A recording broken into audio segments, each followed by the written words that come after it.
Primera de Crónicas, capítulo 21, y vamos a leer desde el versículo 1 en adelante. Y alguien me dijo que cómo preparábamos las prédicas o las enseñanzas. Yo le decía, pues estudiando la palabra para nosotros en primera instancia, para luego poder enseñarles a otros. O sea, que Dios primero tiene que hablarnos a nosotros para nosotros poderle hablar al pueblo. Y la mayoría de las enseñanzas o de las prédicas nacen de los devocionales y del tiempo que uno tiene con el Señor. Y dice la Escritura de la siguiente manera: pero Satanás se levantó contra Israel e incitó a David a que hiciese censo de Israel. Y dijo David a Joab y a los príncipes del pueblo: id y haced censo de Israel desde Beerseba hasta Dan, e informad sobre el número de ellos, que lo sepa. Y dijo Joab: añada Jehová a su pueblo 10 más, Rey, Señor mío. ¿No son todos estos siervos de mi Señor? ¿Para qué procura mi Señor esto? Que será para pecado a Israel. Mas la orden del rey pudo más que Joab, y salió por tanto Joab y recorrió todo Israel y volvió a Jerusalén y dio la cuenta del número del pueblo a David. Y había en todo Israel 1,100,000 que sacaban espada, y de Judá 470,000 hombres que sacaban espada. Entre estos no fueron contados los levitas ni los hijos de Benjamín, porque la orden del rey era abominable a Joab. Asimismo, esto desagradó a Dios e hirió a Israel. Entonces dijo David a Dios: he pecado gravemente al hacer esto. Te ruego que quites la iniquidad de tu siervo, porque he hecho muy locamente. Y habló Jehová a Gad, vidente de David, diciendo: ve y habla a David, y diles: así ha dicho Jehová, 3 cosas te propongo, escoge de ella una que yo haga contigo. Y viniendo Gad a David le dijo: así ha dicho Jehová, escoge para ti 3 años de hambre, o 3 meses de ser derrotado delante de tus enemigos con la espada de tus adversarios, o por 3 días la espada de Jehová, esto es, la peste en la tierra, y el ángel de Jehová haga destrucción en todos los términos de Israel. Mira pues, ¿qué responderás al que me ha enviado? Entonces David dijo a Gad: estoy en grande angustia, ruego que yo caiga en la mano de Jehová, porque sus misericordias son muchas en extremo, pero que no caiga en mano de los hombres. Amén. Padre, en el nombre de Jesús te damos gracias una vez más por esta hermosa mañana. Gracias por tu presencia, por la alegría, por el gozo, por tu paz en medio de tu iglesia, en medio de tu pueblo. Te alabamos porque tú eres Rey soberano y eres verdadero, Señor. Gracias por tu palabra. Ayúdanos, Señor, como seres humanos, como creyentes, como hombres y mujeres frágiles y débiles, que necesitamos de tu socorro, de tu auxilio en cada una de nuestras vidas, Señor. Te pedimos que tú nos hables a nuestros corazones, nos conforte, nos anime y nos exhorte, Señor, a vivir, Señor, en dependencia única y exclusivamente de ti. A ti sea la gloria y sea la honra, en el nombre de Jesús. Amén. Entonces, en esta mañana vamos a hablar acerca del pecado de poner nuestra confianza en los números. El pecado de poner nuestra confianza en los números. Es un pecado, mis amados hermanos, poner nuestra confianza en otro lugar que no sea el lugar correcto. Todo cristiano y todo creyente debe tener su confianza puesta en el Señor. ¿Dónde debe estar su confianza y mi confianza? Debe estar puesta en Dios. La Biblia dice: puesto los ojos en Jesús, el autor y consumador de la fe. La mirada nuestra debe estar en el lugar correcto. Debe estar nuestra confianza en Dios, mis amados hermanos. Pero ¿a cuánto no nos gusta confiar en lo que tenemos? ¿A cuánto no nos gusta confiar en lo que van a recibir o en lo que han recibido o en lo que tienen en casa? ¿Sí? A veces Dios tiene que probar nuestro corazón.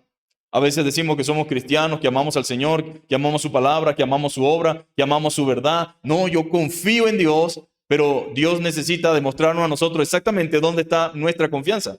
Puede que mi confianza esté aparentemente en Dios porque tengo el control de las cosas, porque sé con cuánto cuento, porque sé cuánto tengo y porque no me falta nada. La pregunta es: ¿qué sucede cuando me toca confiar en Dios, cuando no tengo ni siquiera de dónde agarrarme y vengo en caída libre sin paracaídas? ¿Puedo clamar al Señor? ¿Puedo confiar en el Señor? Bueno, en esta mañana, mis amados hermanos, la intención es que usted aprenda no a confiar en lo que tiene, sino en Dios que nos da lo que tenemos.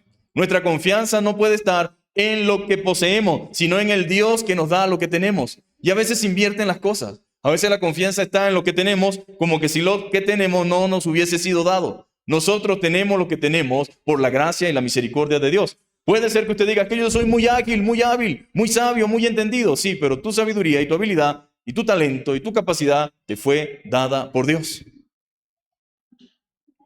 Te fue dada por Dios. Porque así le ha placido a Él. Entonces debemos confiar no en lo que vemos, ni en lo que tenemos, ni en los números, sino en Dios, que es el creador de los números. Amén. Mi confianza debe estar en el Señor y no en los números. Ahora, este pecado es muy común en nuestros días y mucho hemos caído en él. Tenemos que reconocerlo. Yo no puedo decir yo nunca he confiado, ¿no? Sí, hemos caído en este pecado de confiar mucho más en lo que ven nuestros ojos, en confiar más en lo que vemos que en lo que Dios dice. ¿Cuántos saben que Dios dice cosas que van contrarias a lo que dice la realidad? Por eso se llama fe, ¿verdad? Es pues la fe, la certeza de lo que se espera, la convicción de lo que no estás viendo. No es fe si lo vemos. Y la Biblia dice, por fe andamos y no por vista. Ahora, esto es contradictorio al ego humano. Esto es contradictorio a nuestra perspectiva de vida, porque los seres humanos queremos tener el control de las cosas. Y por eso usted escucha personas que tal vez no son creyentes, o incluso, lamentablemente hay que decirlo, algunos que también son creyentes, van a la iglesia, pero tienen una desconfianza de Dios terrible. Y muchas veces se nos hace difícil entender cómo podemos confiar en Dios cuando no hay ni por dónde empezar ni por dónde arrancar. Bueno, de esto se trata, mis amados hermanos. De esto se trata. Se trata de que nosotros aprendamos a confiar en el Señor, que aprendamos a depender del Señor, que usted entienda y sepa que el cristiano vive por fe, mas el justo por la fe vivirá. Por fe salió Abraham sin saber a dónde iba, dice la Biblia. Por la fe conquistaron reino. En pocas palabras, no tenían capacidad militar ni capacidad de armamento para hacer frente, pero Dios ganaba sus victorias ¿con qué? Con cantos, con alabanza, con adoración. Con 300 hombres vencían 32,000. ¿Cómo es posible esto? Porque ese es Dios, mis amados hermanos. Él es el que dio de comer a una cantidad de personas con unos pocos peces y unos pocos panes. Ese es Dios. Entonces, estamos acostumbrados a las estadísticas, a lo que dicen los economistas, a lo que dicen los periódicos, y muchas veces dudamos de lo que el Señor dice. Bueno, sí, la Biblia dice, pero hay que ver, mira lo que están diciendo los economistas. Mira lo que dice la prensa, mira lo que dijeron en Caracol anoche. No, está la cosa terrible. Pero dudamos muchas veces de lo que el Señor dice. Ahora, nosotros no estamos enseñando, ni hablamos, ni queremos que usted niegue la realidad. La realidad es la realidad. Lo que queremos es que su confianza en medio de la realidad permanezca en el Señor. Que usted sepa que su socorro viene de Jehová, que hizo los cielos y la tierra. Que su proveedor es el Dios de Israel. Que su proveedor es Jehová Dios. Muchas veces dudamos de lo que el Señor dice. Y ciertamente los números no se pelan, como dice el dicho, ¿verdad? Hay que sacar cuentas. Pero yo le voy a ser honesto. Yo tengo años y años viviendo con los números totalmente en negativo y en rojo. Yo no puedo jactarme y decir, no, es que lo que pasa es que yo me gano, yo tengo un sueldo, lo que pasa es que yo... No, mis amados hermanos. Y cuando alguien me pregunta, ¿y cómo vive? Pues yo a veces no sé ni por dónde empezar a explicarle o cómo explicarle la manera y la forma. Porque yo entiendo que Dios en su infinita bondad y gracia y misericordia me ayuda, me sustenta, me provee y hace cosas que ni yo mismo puedo explicar. Pero no solamente yo. Pregúntale al que vive con sueldo mínimo. Y un gran porcentaje de personas, para no decir la mayoría, vive con sueldo mínimo o un poquito más del sueldo mínimo. Paga arriendo, paga luz, paga agua, paga gas, paga transporte, compra comida. ¿Cómo hace? A veces los números no cuadran necesariamente. Entonces, cuando decimos los números no se pelan, no estamos diciendo, mis amados hermanos, que nosotros vivimos estrictamente por lo que los números dicen. Porque si vivimos por lo que los números dicen, entramos en un pánico y en una angustia y en un temor, porque decimos, no, es que nada cuadra. Nada de esa suma cuadra correctamente. Entonces, yo lo invito, mi amado hermano, a que usted ponga su confianza en el Señor. A que usted confíe más en Dios y que no ponga su confianza en los números ni en las cuentas. Conocimos de la historia de un griego que tenía grandes negocios y un hermano que trabajaba con él dice, era impresionante cómo a ese hombre le encantaba contar el dinero. Y era un negocio inmenso, grande. Y no solamente uno, tenían varios, pero el dinero llegaba a un solo sitio. Y aunque había maquinitas, él se deleitaba contando el dinero. Y le decía a los empleados, nadie me ayude. Yo cuento solo. Porque si hay algo que me satisface. Y eran cantidades de dinero, cantidades de dinero. Pero su confianza estaba en esa cantidad de dinero que él veía. Y se satisfacían sus ojos y se satisfacía su mente pensando en el futuro y murió miserablemente después de haber tenido tanto. Y a la conclusión que llegó al final de sus días fue, uno puede tener mucho dinero y tardar muchos años para hacer mucho dinero, pero para gastar el dinero se necesitan solamente días. No importa cuánto dinero se tenga.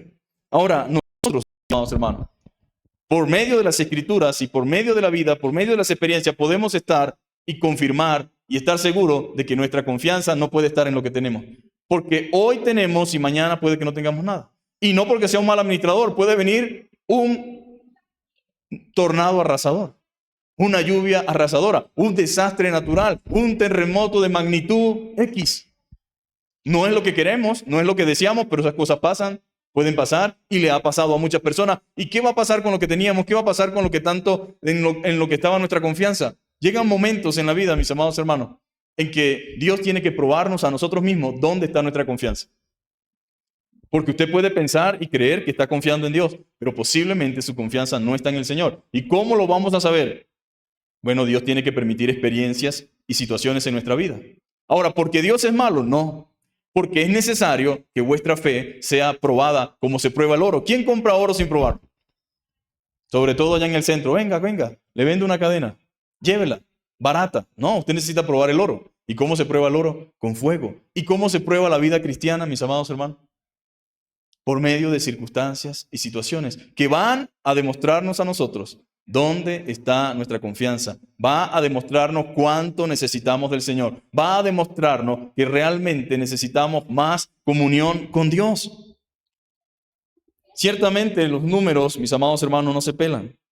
Como dice el dicho, los estadistas y los economistas tienen razón y es verdad lo que dicen. Pero también es cierto que nuestro Señor no depende de los números ni de la cantidad. ¿Sabía usted eso? Dios no depende de los números ni de la cantidad. Y no lo digo yo, lo dice las Escrituras, mis amados hermanos.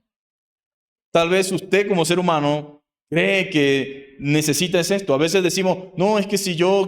Cuando Dios quiere hacer algo, mis amados hermanos, con usted o con cualquier persona, no van a ser sus circunstancias actuales las que lo limiten a hacer lo que vaya a hacer. Porque entonces si Dios dependiera de ciertas circunstancias no sería Dios. Pero porque Dios está por encima de las circunstancias, Él hace lo que hace. Él no está limitado por tiempo, por espacio, por circunstancias o necesidades. Él hace lo que quiere hacer porque Él es Dios. El cristiano sabe que está en el mundo, pero no depende del mundo. ¿Cuántos saben que es así? Estamos en el mundo, pero no somos de este mundo. O sea, tenemos un gobierno por encima del gobierno que existe. Está el gobierno de Dios sobre la vida de cada uno de sus hijos. Por encima de la realidad, mis amados hermanos, está el Señor. Y Dios quiere que nosotros aprendamos a confiar en Él, que dependamos de Él y su palabra. Muchas veces sabemos lo que Dios dice, pero no confiamos en lo que Él ha dicho. Y la hermana acababa de leer Mateo capítulo 6. ¿Qué dice Mateo capítulo 6?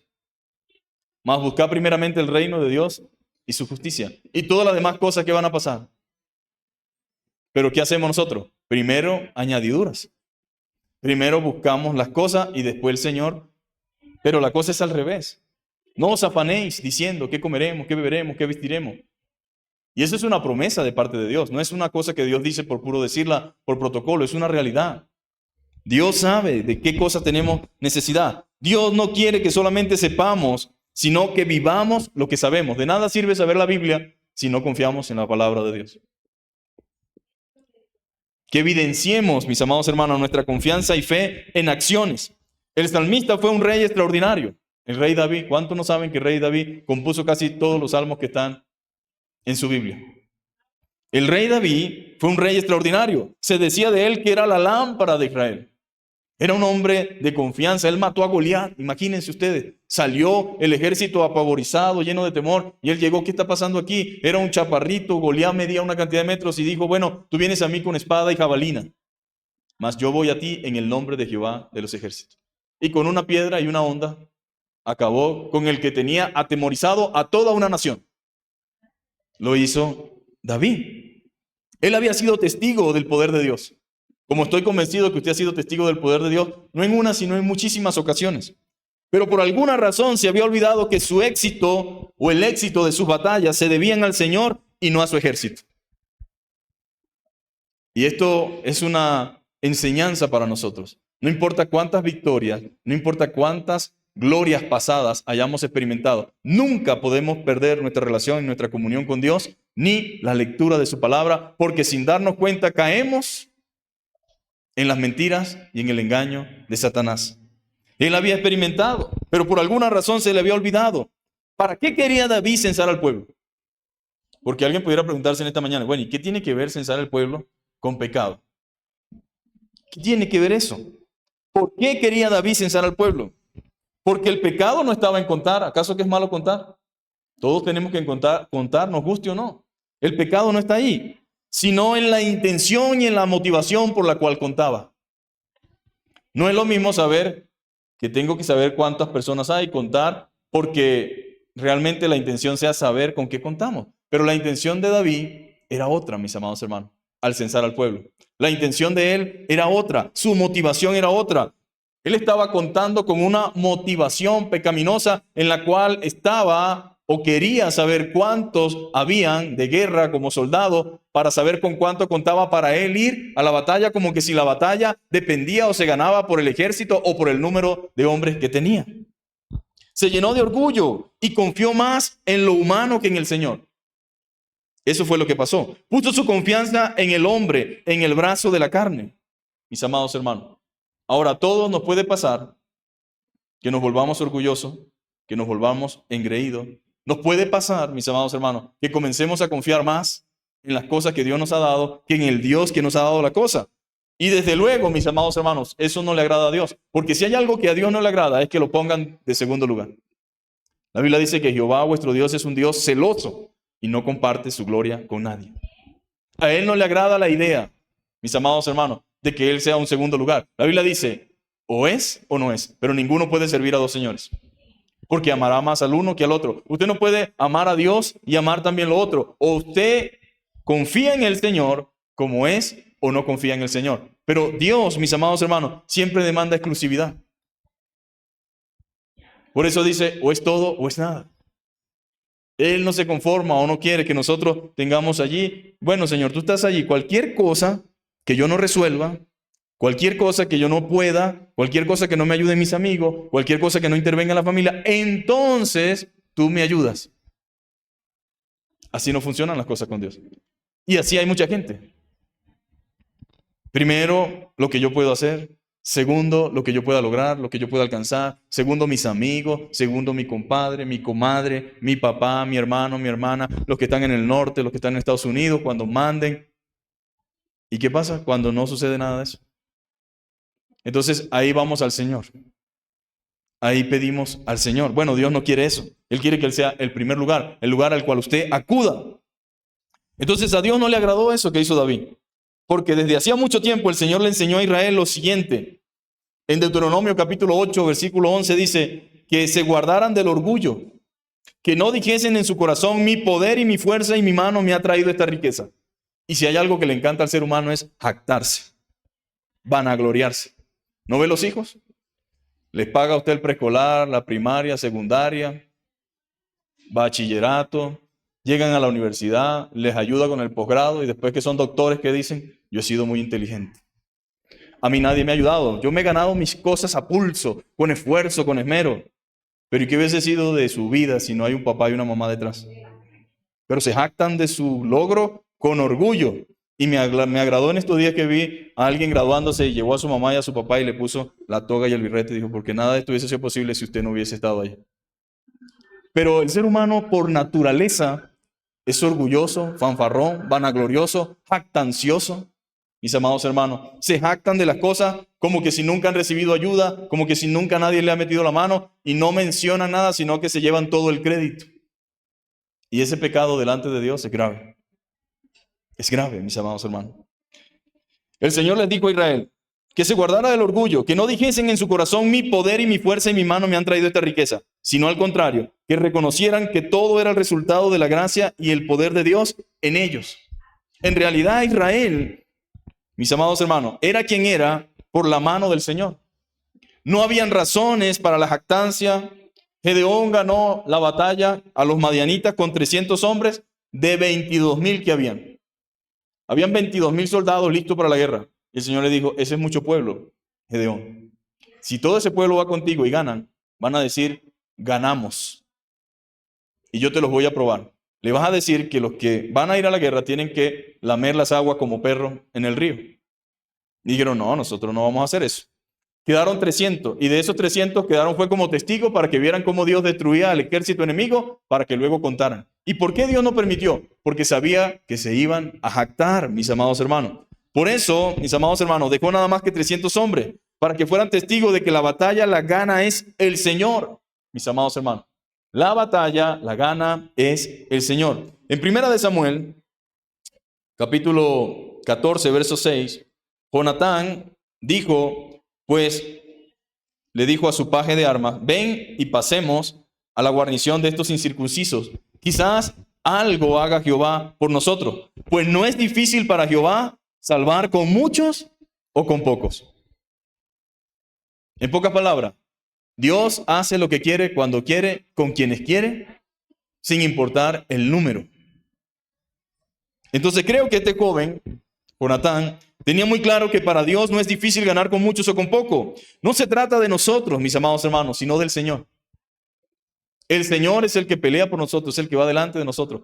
El Señor es el que da la victoria. El hombre prepara el caballo para la guerra, ¿no? Dice el proverbio. El caballo se alista para la batalla. ¿Pero quién da la victoria? Jehová es el que da la victoria. Usted puede tener el mejor carro, puede tener las mejores armas, puede tener los mejores tanques, pero la victoria la da es el Señor. Por eso cuando uno va a las canchas, ve a esa gente con sus guayos, sus tacos, todo de marca, todo original, todo, y son los más malos. No llegan ni a la división más baja del fútbol. Y ve otros jóvenes que no tienen medias, que están rotos los zapatos, que el bolsito, que si el bolsito es un bolsito de compensar que le regalaron a alguien, después que lo usó se lo dieron a él con el cierre malo, pero termina jugando en la primera división de Europa, en Alemania. Entonces no se trata en sí realmente de lo que todo que tenemos. Ahora, que eso ayuda, que es una bendición si puede tenerlo, gloria a Dios. Pero no dependamos, mis amados hermanos, de lo que tengamos, de lo que alcancemos, o lo que logremos. No se trata de nosotros, sino del Señor. De manera que David había cambiado. Ese no era el David que componía los salmos.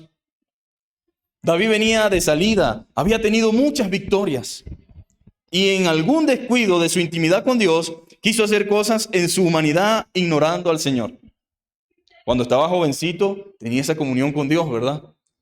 Él venció a Goliat, le daba la gloria a Dios, alababa a Dios, adoraba a Dios, salía al ejército. Jehová es el que adiestra mis manos para la batalla. No es de nosotros la guerra, sino del Señor. No temáis, confiemos en el Señor. Dios, en ti confío en el día que yo temo. Tú eres mi ayudador, tú eres mi sustentador. Pero ¿qué había pasado con ese hombre de fe, de oración y de comunión con Dios? Claro, ya era rey.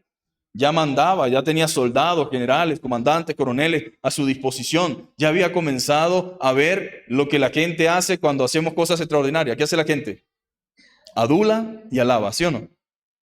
¿Y cuál es el deber de una persona que sabe que lo que ha logrado lo ha logrado por Dios? Gracias al Señor. Eso no hubiese sido posible por mi propia fuerza. Yo reconozco que soy una persona incapaz de haber logrado eso, pero por la misericordia de Dios he alcanzado lo que he alcanzado.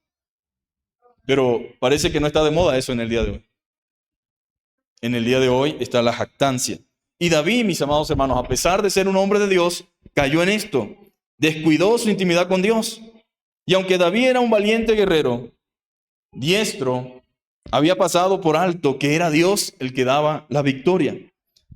Como él mismo decía, que Jehová era quien adiestraba sus manos para la batalla. Jeremías 9:23, versículos 23 y 24 dice, así dijo Jehová, no se alabe el sabio en su sabiduría. ¿Quién dijo? Dios dijo, no se alabe el sabio en su sabiduría. ¿Pero qué hace el sabio? ¿Qué hace la persona inteligente y sabia? Se alaba, ¿verdad? Pero Jehová dice, no se alabe el sabio en su sabiduría, ni en su valentía se alabe el valiente. ni el rico se alaba en su riqueza. ¿Pero qué hace el valiente y el rico? Todo lo contrario. Pero el cristiano tiene como mandamiento de Dios que no se alabe en su sabiduría, ni se alabe el valiente en su valentía, ni el rico se alabe en su riqueza, mas alábese en esto el que se hubiese de alabar, en entenderme y conocerme que yo soy Jehová, que hago misericordia, juicio y justicia en la tierra, porque estas cosas quiero, dice Jehová. Alabes en Dios. Eso significa, dele la gloria a Dios. Alabe a Dios por todo lo que usted ha logrado o alcanzado, o lo que tiene o lo que pueda tener, porque ha sido Dios en usted. De manera que nosotros no podemos confiar en nada que poseamos, sino en Dios, quien nos da todo lo que poseemos.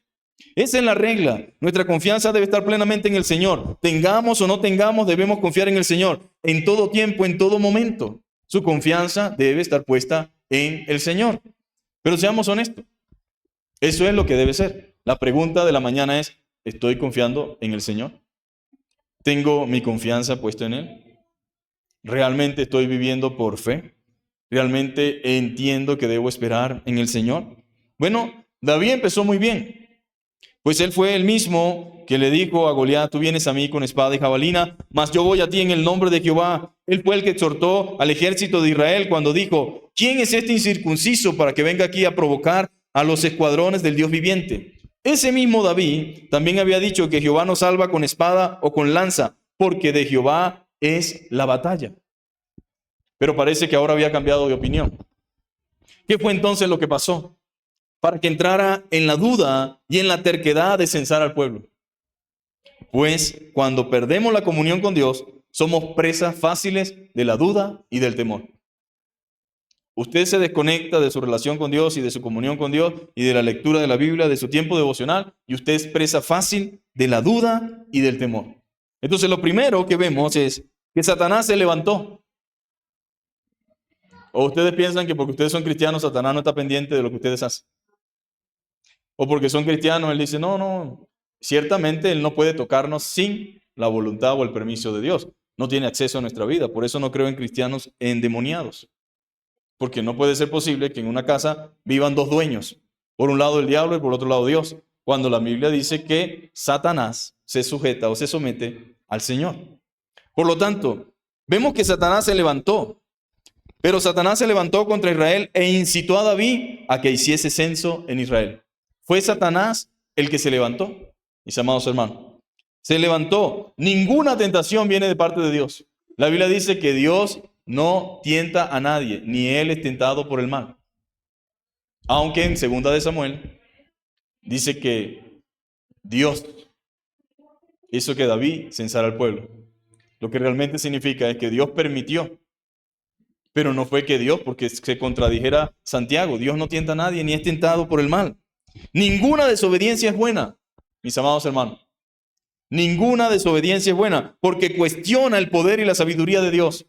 Es rebelarse contra su voluntad. David actuó independientemente con orgullo y autoconfianza en sí mismo y en los números. Tanto así que el mismo general le dijo, no haga esa locura, mi rey. Todos los hombres que estén en capacidad de guerra son suyos. Usted es el rey aquí. Pero no haga eso, porque Dios no nos ha dado directriz y no nos ha dado orden. Pero prevaleció la palabra del rey. El rey no escuchó. Mis amados hermanos, necesitamos confiar en Dios y vivir confiado en sus promesas y descansar en lo que Él ha hecho y en lo que Él hará. ¿Cuántos están confiando en lo que Dios ha hecho y en lo que Dios hará? Debemos confiar en Él. En Él debe estar nuestra confianza. El diablo siempre nos incitará a cuestionar a Dios y a su palabra. Y tú te vas a poner a creer eso, que Dios te va a proveer. Y tú te vas a creer esa mentira de que vas a vivir por fe. Y tú crees así como están diciendo allá en esa iglesia. No creas eso, porque esa es la tarea del diablo, mis amados hermanos. Generar dudas en las personas. La idea de él, mis amados hermanos, es generar duda. Él incita a cuestionar a Dios y a su palabra, a dudar de lo que Dios dice, con que Dios les ha dicho. Es el mismo truco del Edén. ¿Qué le dijo el diablo a Eva? Con que Dios les ha dicho que no coman de este árbol. Por favor, si este es el más rico que hay de todo. Hay millones, miles de árboles frutales. Y de todos pueden comer. El único que dijo Dios que no comiéramos es de este.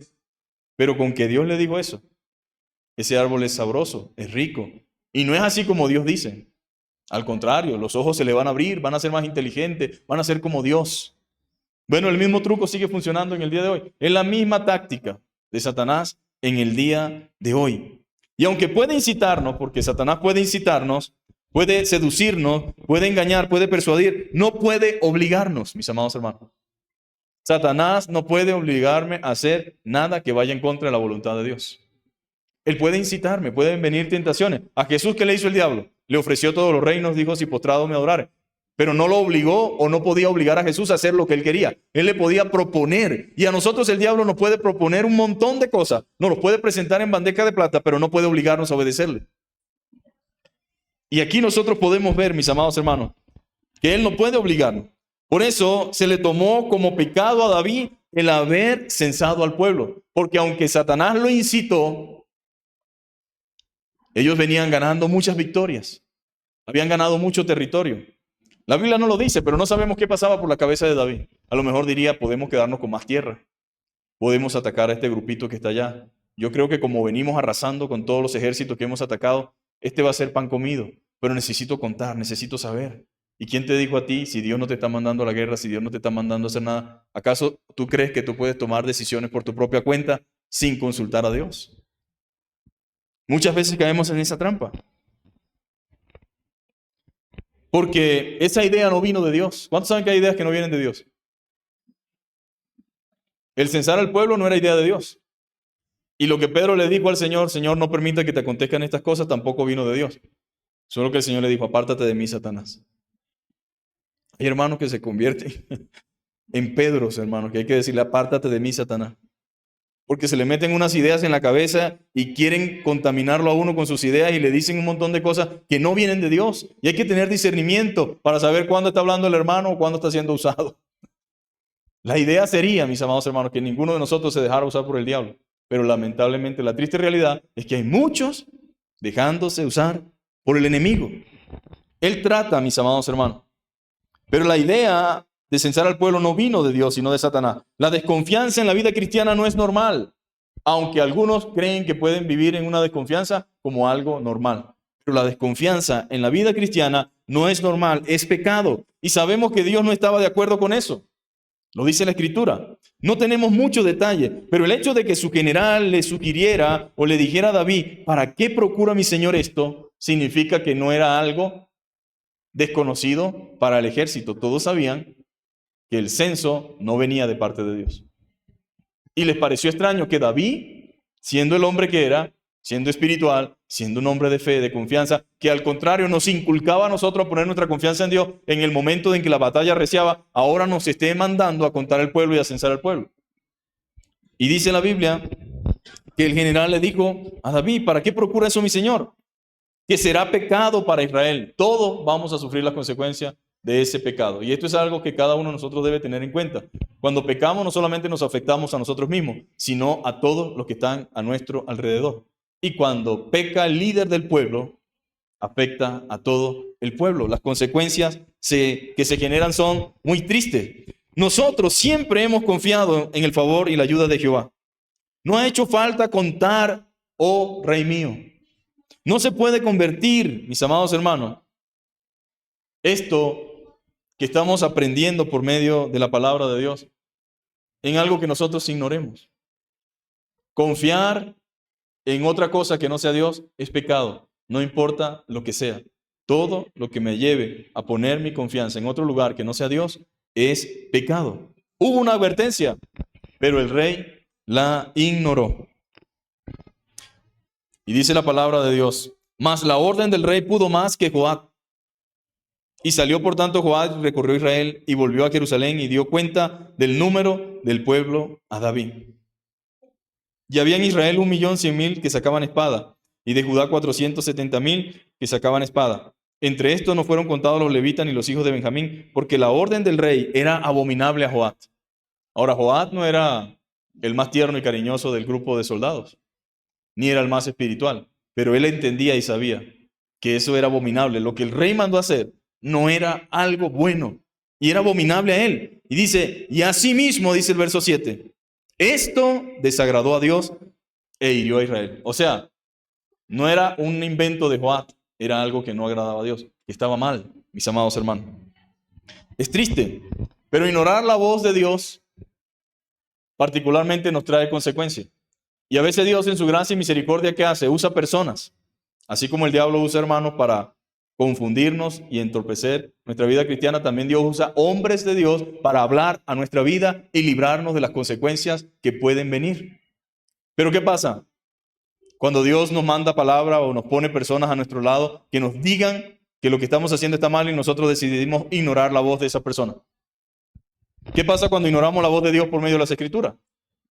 Porque tal vez usted me diga, no, es que Dios no bajó a decirme nada. Pero pudiera ser que en esta mañana Dios le esté hablando.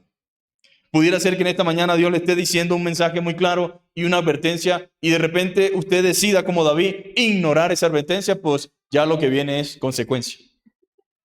Consecuencia. Ahora, todo pecado, mis amados hermanos, tiene consecuencia. No hay forma de pecar y pensar no pasa nada. Todo pecado tiene consecuencia. Y cuando un cristiano peca, no puede esperar menos, mis amados hermanos. No puede esperar menos. Lamentablemente nuestras decisiones afectan no solamente al que comete el pecado, sino incluso a otros que no tienen nada que ver. La Biblia nos enseña que la mala decisión del líder de Israel trajo desgracia a todo el pueblo. Esa decisión desagradó a Dios. Dice el verso 7, e hirió Dios a Israel. Trajo desgracia para el pueblo. Luego de saber que hemos pecado, es necesario arrepentirnos, mis amados hermanos. Reconocer en primera instancia nuestro pecado. Y aún siendo cristianos podemos cometer pecado. Algunos piensan que se arrepienten. No, ya yo me arrepentí en el año 1976. Cuando yo conocí a Cristo, sí, posiblemente te arrepentiste y eres salvo. Pero aún siendo cristiano, puedes cometer pecados de los cuales tienes que arrepentirte, pedir perdón a Dios, confesarlo y apartarte. La Biblia dice que el que encubre su pecado no prosperará. Mas el que lo confiesa y se aparta alcanzará misericordia. Es lo que la Biblia nos dice. Pero la Escritura dice que entonces dijo David, Dios, he pecado gravemente al hacer esto. Sí, David, has pecado gravemente. ¿Cuántas veces no pecamos y decimos, bueno, ya lo confesé, no me debería pasar nada? Pero la disciplina es parte del proceso de Dios para la vida de nosotros como cristianos. Yo estoy convencido de que nosotros, con todo el dolor del alma, a veces tenemos que darle pao a nuestros hijos. Y la razón por la que le damos pao no es porque no lo amamos. Es porque si él pide perdón y no pasa nada con lo que hizo, él lo va a volver a hacer. Porque aprende a que mamá y papá, yo le digo que me disculpen por lo que hice y no pasó nada. Pero cuando hay consecuencias de lo que hice, él ya se lo piensa más a la hora de tomar una decisión. Ahora, no piense ustedes que nosotros somos diferentes a nuestros hijos. Usted también es hijo y Dios también nos conoce. Y Dios sabe que podemos caer en la manipulación, que creemos nosotros que podemos manipular a Dios. Señor, por mi culpa y por mi gran culpa. Señor, yo sé que he sido un vagabundo, un pecador. Sí, pero la disciplina viene, hijo. Pero es que yo me estoy arrepintiendo. Sí, pero necesito corregirte. Bueno, lo mismo sucedió aquí. David dice, Dios, he pecado gravemente al hacer esto. Te ruego que quites la iniquidad de tu siervo, porque he hecho muy locamente. Sí, es verdad, David. Y luego habló Jehová a Gad, vidente de David, diciendo, ve y habla a David y dile, así ha dicho Jehová, 3 cosas te propongo. Ahora, cuando yo la lea, usted va a ver cuál fue peor. 3 cosas te propongo. Escoge una de ellas, una que yo haga contigo. Y viendo Gad, David le dijo, así ha dicho Jehová, escoge para ti 3 años de hambre. ¿Quiere 3 años de hambre? ¿Qué escogería usted? ¿3 años de hambre?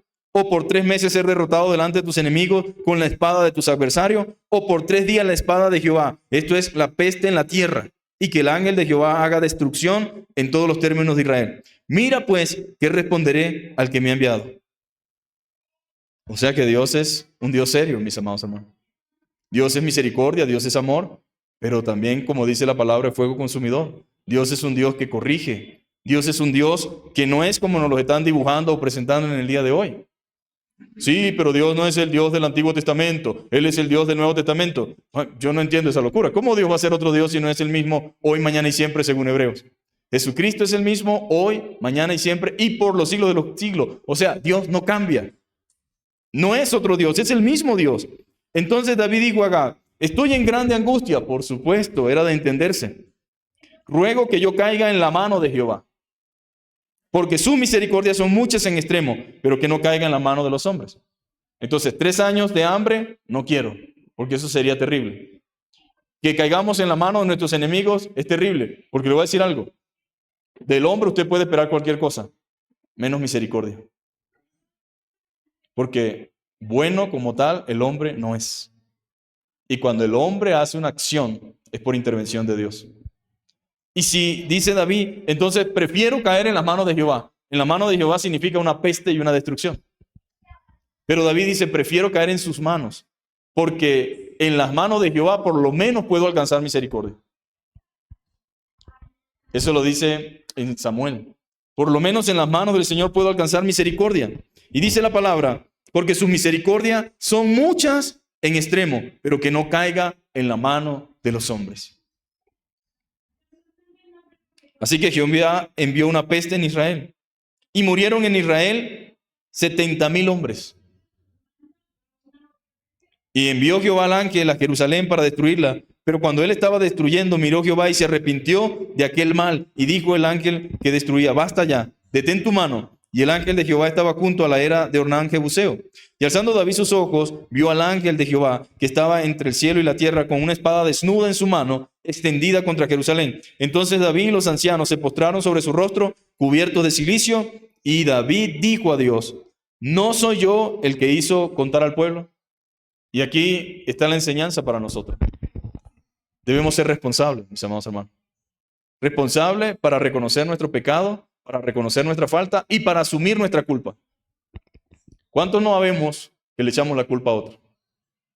Que en vez de reconocer nuestra culpa, decimos, no, es que si yo hubiera sido, es que lo que pasa es que fulano, que lo que pasa es que fulana, no hay otro culpable.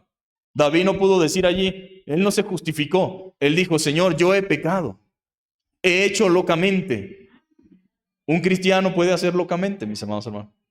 Puede cometer errores, puede caer en cosas que no debe. Y David reconoce su pecado y dice, no soy yo el que hizo contar al pueblo. O sea, el responsable soy yo. Yo soy el que pequé y ciertamente he hecho mal, pero estas ovejas que han hecho, Jehová Dios mío, sea ahora tu mano contra mí y contra la casa de mi padre, y no venga la peste sobre tu pueblo.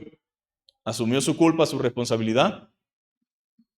Fue lo suficientemente valiente para decir, Señor, yo soy el culpable. Y el ángel de Jehová ordenó a Gad que dijese a David que subiese y construyese un altar a Jehová en la era de Ornán Jebuseo. Entonces David subió conforme a la palabra de Gad le había dado en nombre de Jehová. Entonces, ¿qué quiere decir esto, mis amados hermanos? Dios perdonó el pecado de David. Dios levantó la peste, dejó de destruir a Israel, pero tuvo que haber un arrepentimiento. Tuvo que haber un reconocimiento del pecado y tuvo que haber una humillación. En pocas palabras, algo como contar sencillamente pareciera no ser pecado, ¿verdad? Algo tan sencillo como lo que se oculta en nuestro corazón, porque la verdad de todo esto, mis amados hermanos, es que engañoso es el corazón y perverso. ¿Quién lo conocerá? Yo, Jehová, dice la Biblia. Yo lo conozco. Dentro de nosotros, dentro de nuestra apariencia, a veces se esconden un montón de cosas. Orgullo, vanagloria. A veces hacemos cosas con motivaciones incorrectas, que tal vez nadie lo puede ver, que tal vez nosotros podamos camuflajear muy bien, pero todo esto trae consecuencias. Su confianza no puede estar en el hombre, su confianza no puede estar en su fuerza, su confianza no puede estar en su salud, su confianza no puede estar en el Estado, su confianza no puede estar en su empleo, su confianza debe estar en Dios. En Él debe usted confiar. Y entienda algo. Si pecamos, habrá consecuencias. Si pecamos, habrá circunstancias que tengamos que afrontar. Y aunque Dios es un Dios misericordioso y perdonador, también es un Dios disciplinador. Y Dios le reveló a David su pecado en el cual había relegado a Dios a otro lugar y que había intentado quedarse con algo de gloria de todo lo que había logrado. Y la Biblia dice que Jehová no comparte su gloria con nadie. Obviamente que hay un reconocimiento que Dios permite y está bien, que reconozcan a los que trabajan en el Señor, que reconozcan a los que están sirviendo al Señor. Pero ese reconocimiento no significa atribución de gloria. Y David buscaba de cierta manera y de cierta forma en su corazón tratar de quedarse con algo. Pero la Biblia nos demuestra a través de estos textos que es gravemente loco querer quedarnos con algo que solamente le pertenece a Dios. La gloria es del Señor. Toda la gloria, todo el imperio, todo el honor, todos los honores. Para nosotros lo único que es la satisfacción de poder servir a Dios, de poder honrar a Dios. Pero la gloria es de Él. Por lo tanto, mis amados hermanos, examínese a sí mismo y pregúntese, ¿dónde está mi confianza? Y pidámosle perdón a Dios porque todos hemos cometido pecado en este sentido, en este aspecto de confiar en cualquier cosa que no sea Dios. ¿Cuántas veces como iglesia no ponemos la confianza en los hombres, en los ministerios? ¿Cuántas veces no ponemos la confianza en un montón de cosas vanas, mis amados hermanos? Y dejamos a un lado al único que verdaderamente puede ayudarnos, sustentarnos, el único que es el merecedor y el único que garantiza realmente su victoria y mi victoria. Yo quiero invitarle en esta mañana que nos pongamos sobre nuestros pies. Que podamos sincerarnos con el Señor, amén, y hablar con Él en esta mañana y decirle, Padre, gracias por tu palabra. Gracias por tu verdad, gracias por tu Espíritu Santo y porque nos permites escuchar lo que ya sabemos, pero que a veces olvidamos. Lo que ya sabemos, pero que a veces hacemos a un lado. Yo sé que todos tenemos, mis amados hermanos, muchas situaciones, muchas circunstancias. Pensamos, analizamos. El futuro tal vez nos da terror. Los días por venir. A veces no tenemos garantizado ni siquiera la semana que viene, ni siquiera el día de mañana. A veces, Señor, actuamos locamente en muchos sentidos y en muchos aspectos. Pero hoy queremos, Señor, reconsiderar nuestras acciones y decirte, quiero poner mi confianza en ti. Quiero depositar mi confianza únicamente en ti. Confiar en lo que has hecho en el pasado, lo que has hecho en el presente y lo que harás en el futuro. Que yo pueda, Señor, no alabarme en mis logros, no alabarme en lo alcanzado, sino en lo que tu palabra dice, Señor. En tus promesas, que son fieles y verdaderas, y descansar en ellas. Señor, en esta mañana te damos toda la gloria a ti, Señor. Te damos muchísimas gracias, Señor. Gracias, Señor, porque tú eres fiel y verdadero, Señor. Tu palabra dice que tú eres el Dios que no miente, Señor. Tú cumples tu palabra, Señor. Ciertamente, Señor, es muy fácil juzgar a David, Señor, y señalar cómo es posible que David haga esto, cómo es posible que David haga aquello. Pero es un ejemplo del resultado al cual cualquiera de nosotros puede llegar, Señor, cuando dejamos de hacer lo que nos corresponde, Señor. Padre, nosotros queremos pedirte, Señor, perdón por toda atribución de gloria inmerecida, Señor, por toda idea errada sobre nosotros mismos, por todo logro alcanzado, Señor, en el cual nos hemos sentido, Padre amado, mejores que otros, Señor. En el cual, en vez de dar gloria a tu nombre, nos hemos quedado calladitos como que si nuestra fuerza o nuestra mano ha hecho posible eso, cuando en realidad, Señor, ha sido tu mano, Señor. Has sido tú usando a otros para bendecirnos a nosotros. Has sido tú, Señor, poniendo en gracia en nosotros, porque habiendo personas más capaces, más capacitadas, con mejores capacidades que nosotros, Señor, tú nos has dado a nosotros el privilegio de estar en el lugar donde ellos quizás pudieron haber estado, Señor. Padre, no depende de nosotros, Señor, no es nuestra fuerza, no es nuestra sabiduría, es tu gracia, Señor. Yo quiero pedirte que bendigas a cada hermano, a cada hermana en esta hora, Señor amado. Que nos ayude, Señor, a confiar verdaderamente en tu palabra, Señor. Que depositemos nuestra confianza en ti, Señor amado. Que tú nos ayudes, Señor. Padre, que nuestro corazón quede desnudo delante de nosotros. Que nos demos cuenta verdaderamente de dónde está nuestra confianza, Señor. Y que podamos, Señor, reconsiderar y afirmar nuestra confianza en ti, Señor. Porque tú eres el único Dios verdadero. Tú eres el único que permite, Señor. Padre, dice tu palabra que ni siquiera la hoja de un árbol se cae a tierra si no es tu voluntad, Señor amado. Señor, aún los cabellos nuestros están todos contados, Señor. Dice tu palabra que las aves del campo tú las riegas y las alimentas y nosotros valemos mucho más que ellas, Señor. Padre, ayúdanos a confiar en lo que tu palabra dice, Señor. A que no pequemos contra ti, Señor. A que no pequemos, Señor, Padre amado, por poner nuestra confianza en el lugar incorrecto. Oh Dios, sabemos que esto no significa, Señor, que no vamos a ser organizados, planificados, que no vamos a tener, Padre amado, quizás, Señor, Padre amado, una planificación. No se refiere a eso, Señor. Se refiere al hecho, Señor amado, a la intención de nuestro corazón, a esa idea vaga, Señor, de creernos que nosotros somos suficientes, Señor, sino a que vivamos en una dependencia plena, Señor, sin importar lo que alcancemos o logremos, que nosotros podamos siempre reconocerte a ti, Señor amado, como el dador y el ayudador y como quien da la victoria a su pueblo. Bendice a mis hermanos, Señor. Bendice a mis hermanas, Señor. Padre amado, llénanos, Señor, de tu gozo, de tu alegría. Señor, al que necesita fuerza, renuévale la fuerza. Tu palabra dice, Señor, que hasta en eso, Señor, tenemos que darte la gloria, porque tú eres el que multiplica las fuerzas al que no tiene ninguna, Señor. Los jóvenes flaquean y caen, Señor, dice tu palabra, pero los que esperan en Jehová tendrán nueva fuerza, Señor. Tu palabra dice que confiemos en Jehová el Señor, porque en Jehová el Señor está la fortaleza de los siglos, Señor. En pocas palabras, no tenemos nada de qué jactarnos, Señor. Todo, Señor, lo que tenemos es por gracia, por misericordia. Tú eres el que lo llena, Señor. Tú eres el que das la sabiduría. Tú eres el que da la ciencia. Tú eres el que da la sabiduría a los sabios y la ciencia a los entendidos. Tú eres el que da la fuerza. Señor, tú eres el que aumenta nuestra fuerza como las del búfalo, Señor. Padre, todo viene de ti, por ti y para ti, Señor amado. A ti sea la gloria y a ti sea la honra. En el nombre poderoso de Jesús. Amén y amén. Dios les bendiga, mis amados hermanos.